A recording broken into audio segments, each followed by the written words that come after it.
ജപ്പാനില് സമ്മറായതിനു ശേഷം ട്രിപ്പൊന്നും പോയിട്ടില്ലായിരുന്നു ട്ടോ. കാരണം ഒടുക്കത്തെ ചൂടാണ് ഇവിടെ. അപ്പപ്പപ്പപ്പപ്പപ്പപ്പപ്പപ്പ. എന്നാ വെയില്.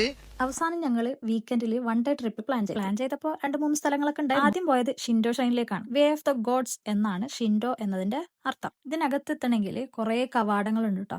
ഓരോ കവാടം എത്തുന്ന സമയത്തും ഇവര് തല കുനിച്ചിട്ടൊക്കെയാണ് കയറുന്നത്. വേറൊരു സംഭവം എന്തെന്ന് വെച്ചാല് സമ്മറായതിനു ശേഷം എല്ലാവരുടെ കയ്യിലും ദാ ഇതുപോലെ ഒരു ചെറിയ ഫാന് കയ്യിലുണ്ടാവും. നമ്മൾ പിന്നെ ഇതിൽ അഡ്ജസ്റ്റ് ഏകദേശം അവിടെ ഉള്ളതൊക്കെ കണ്ട് നമ്മൾ തിരിച്ചു പോകുമ്പോഴാണ് ദാ ഇയാളെ കാണുന്നത്.